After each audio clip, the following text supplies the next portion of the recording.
Hello, can you hear me? Okay, just check if the slides, perfect. Again, my name is Matteo. I work in State Capital for the Herd Studio, which is a new entity, along with Rect, creating content and some designs. I'm also co-organizer, as Joseph was saying, of Spaghetti. And I have started this idea called DeFi the Police with a first talk that I gave last year at ETH Prague. So please give a big applause to ETH Prague people and Duct Tape Production for always putting things together in a very, very nice way. And since then, I'm kind of adjourning, updating this talk with sort of open source feeling with people who want to join this research independent effort. So why decentralization? Short recap. We need definitely more inclusive and transparent financial system. We know that we want to free the economy and the system of measurement of value from centrally governed currencies. Also, this is something that didn't touch only crypto, but along with crypto, we saw in 2008 the rise of local currencies. So very analog currencies. In France, there were like 120 currencies by 2010. So the 2008 crisis triggered many different movements. We definitely need decentralization for a more democratic and redistributive internet. And also, we need decentralization and decentralized technology to implement public goods out of their systemic obsolescence, heavy bureaucracies, and monopolies. So the question is, security is a public good. Can we afford an obsolescent security public service? The idea of DeFi the Police started with the Black Lives Matter movement. You saw cartels like this in most demonstrations, and actually this movement led to some implementations in some police departments. They tried to defund the police with very bad results. And so the system have been evolving around this idea, and I am proposing here a few verticals. So the objectives of this talk are to start the conversation around what I call the centralized management of violence, which is different from the monopoly of violence. I personally refuse the idea that violence is a marketable commodity. So I would like to stick to the management of violence. We will explore the field and trace some use cases, candidates for decentralized technology, and present some examples. So some disclaimers.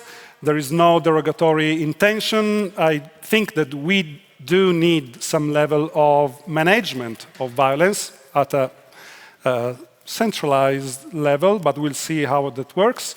And the management of violence is a vast field that changes by country, by the number and diversity of the forces deployed, and local issues. The police in Honduras has different rules of engagement than the police in Milan, for example, okay? And I have based this research on interviews to people working for the Italian military, for the Italian police, and professionals working for NATO. So take it with a grain of salt, but this is all, of course, confidential by the Chatham House rules, information that I retrieved by these interviews.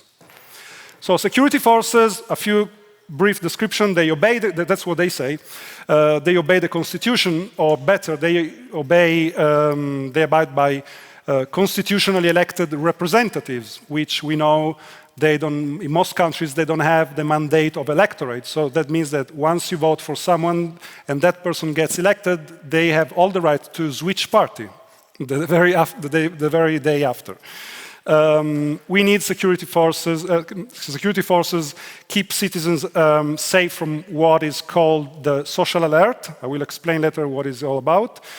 They are funded by taxation, but again, taxation and funding are brokered by centralized governments. And their financial operations are strictly tied to the monolithic system of command hierarchy. So we need security forces for what? To fight organized crime, to guarantee national and public security, to manage traffic, streets order, to coordinate the population in case of natural catastrophic events or other major force majeure events, and to guarantee infrastructures. We don't need them to declare a state of war against the citizens' will, to use suppressive rules of engagement. ROE here stands for rules of engagement, not return of E. Maybe that's another acronym, sorry.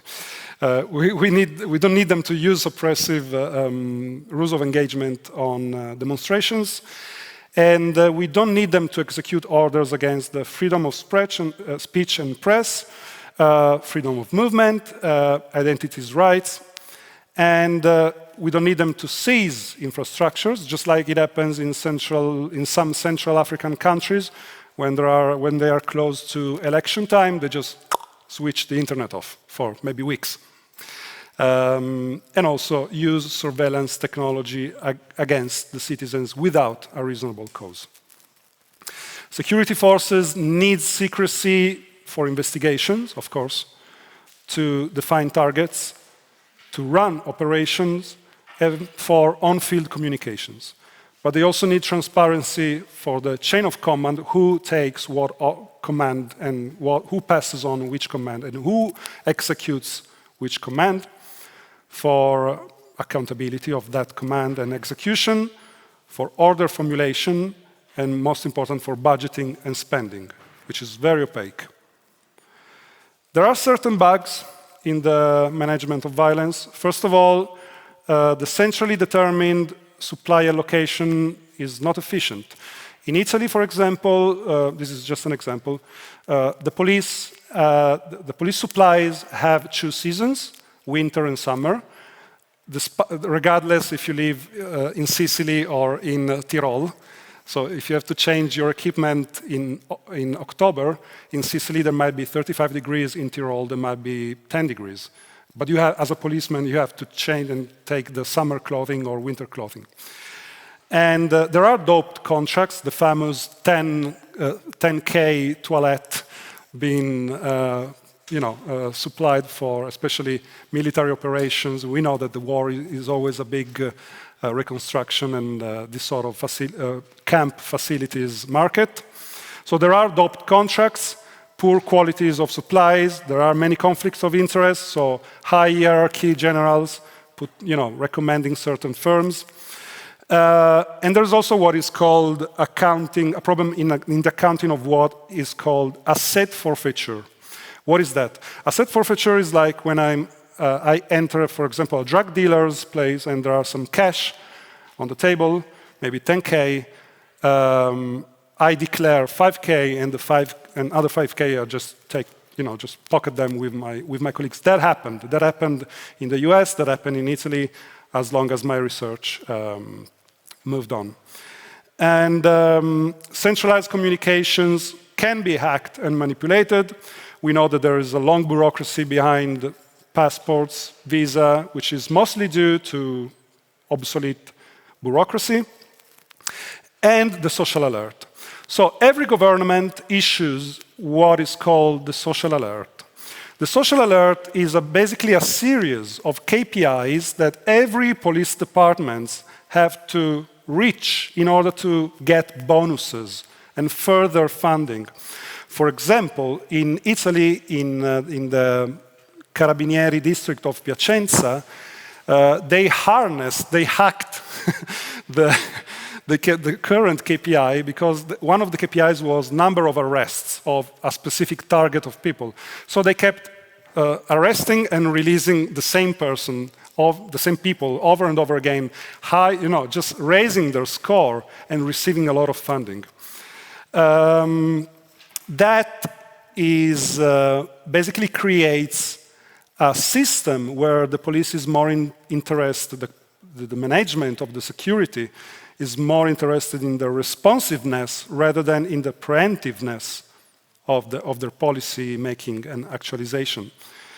So that's what many cops told me. We do not have enough incentives to work on preemptive policy making, which was kind of a revelation to me that a cop could say that.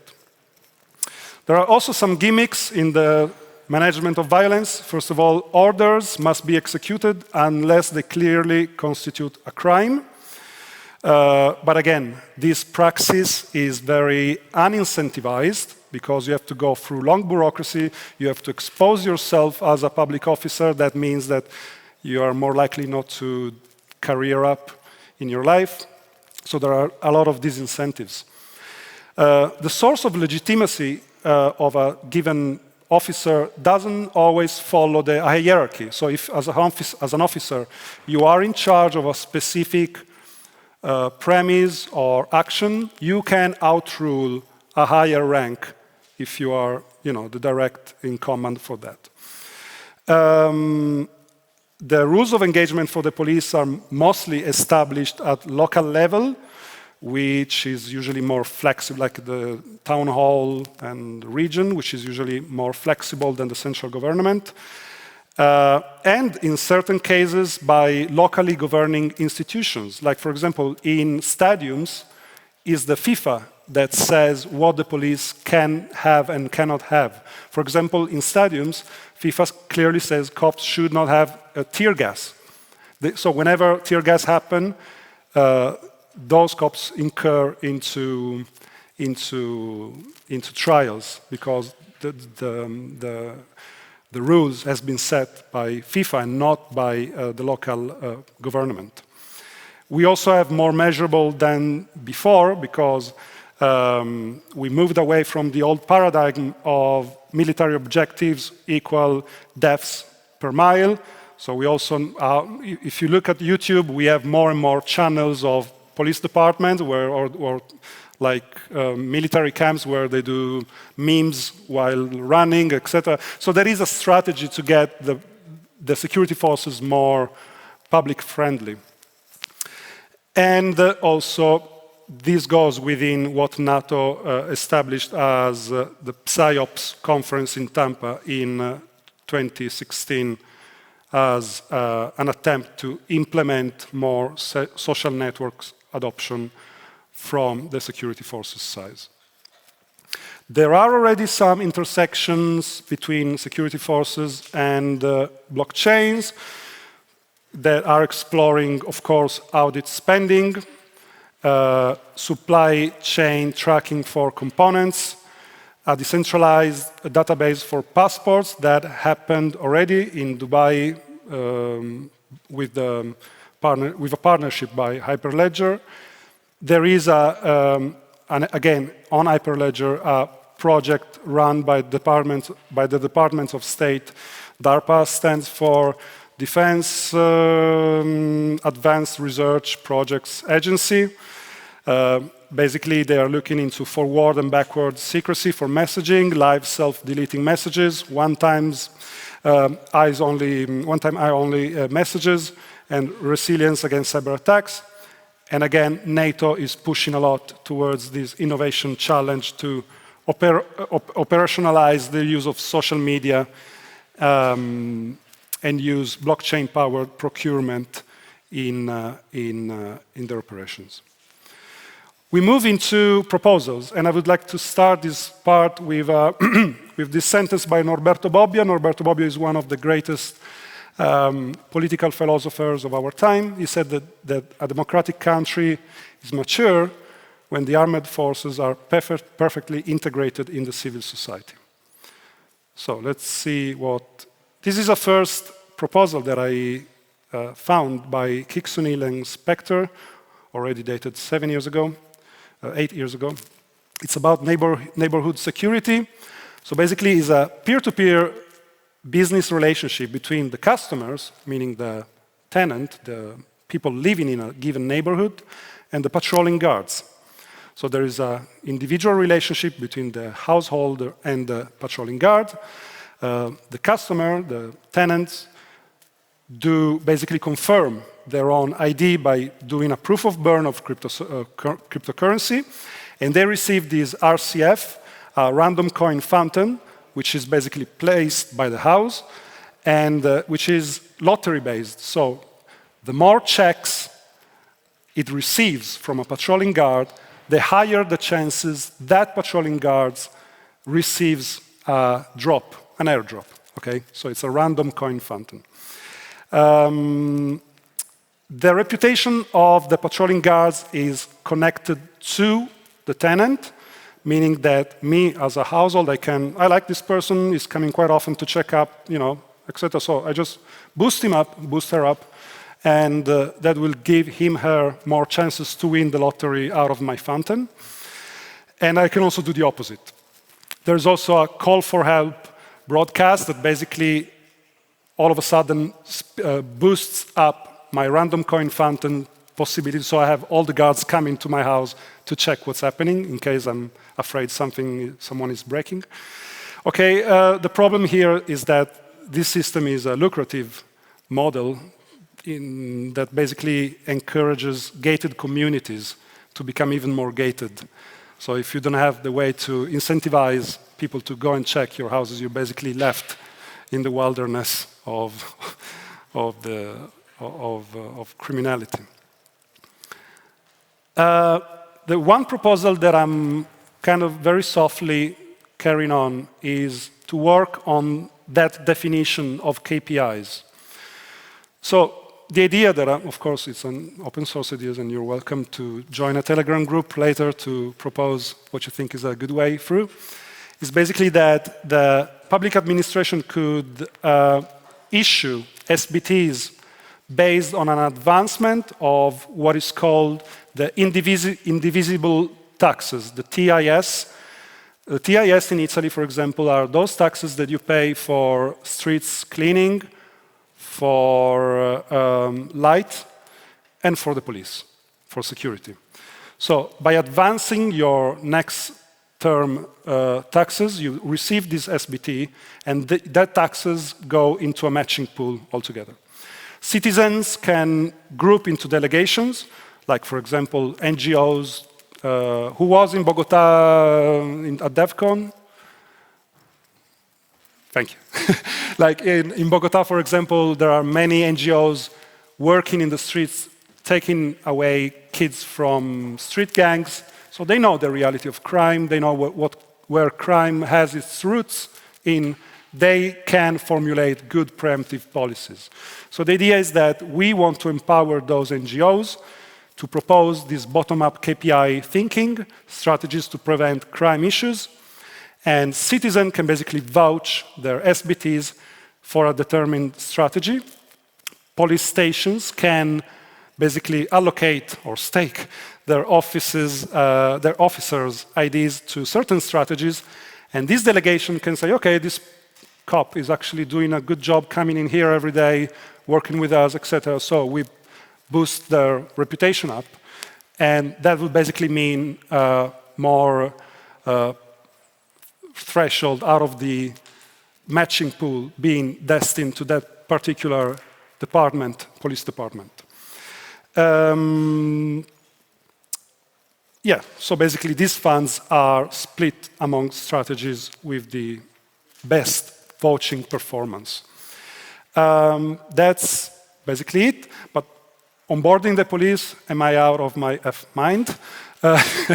It's a hard thing. It's even hard to onboard Generation Z. So why the police? But actually, they have been onboarded already by people like this. Hyperverse was a big scam recently happened, and in Italy, they had one of their promoters actually being some people in the army and in the police. So we had a lot of policemen and policewomen scammed by these because the network was in there. So they know what's crypto, they know how to handle wallets. So they got burned, but so I think that many people as well did here in this room at a certain point.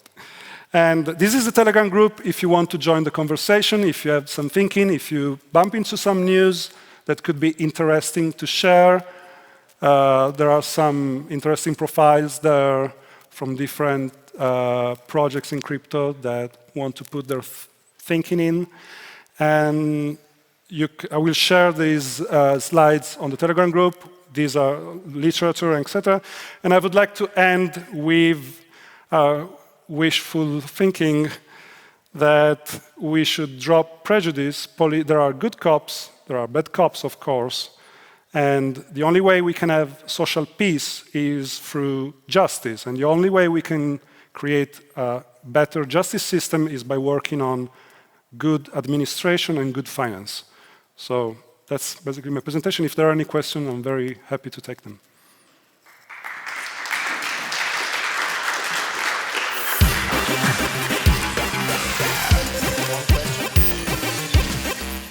All right, thank you very much, Matthew.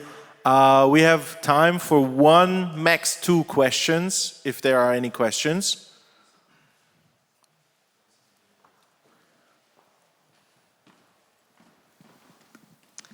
Thanks for the presentation. This was a really interesting perspective that I hadn't thought about as a use case for crypto. But I was thinking a little bit about what you said about the use case for local groups in Bogota, for example, that you talked about, where they can also contribute to the policies and, I guess, different KPIs for the police.